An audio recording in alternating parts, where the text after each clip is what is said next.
Zvamamira makaneta naye mama. Kuneta chekuti pano.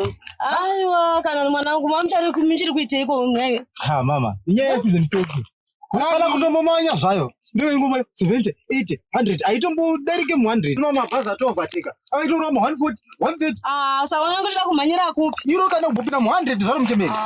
Iyo yava ndegere kuti unoda kuti ifambire mudenga ichiita zvekubhururuka. Chakakosha kusvika mwanangu. Fusion Pets rinochengetedza utano hwevabereki. Manje isusu taitoda zvanokava, taitoda kutokavira bhora mberi manje chemberi. Izvezvi wasvika uri mutano, handina pandanzwa kunzi wazodaiso wazokuvara munzira razodondera pamwe pano. Ini ndinotorikwira kubva Harare upinda muno mukadoma kutopfuura ndienda mativi mana ese enyika. Ndinotofarira kufamba neFusion Pets nekuti rinochengetedza utano hwevabereki. Ndo bhazi rakanaka kukwira iroro. Kutobva nhasi kukwira bhazi roda kumhanyira kupi? Haiti patime zvemuchemberi.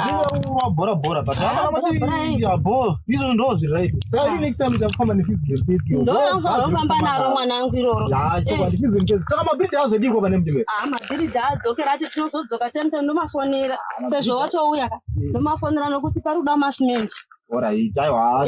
Mabhildi mamwe tozimashira zvekuti anozodii modirwa zvidhina mabhildi mamwe haatebeke. Baba tingatotyira simenti. Simenti ndiyo vangatotakura noti zvidhina zvinotakurike nokuti vanhu vese zvino vanenge vachitoona. Izvo chandiri kuona pa. Vakuda kuti vatosimudza. Asi simenti ndo isipo mwanangu.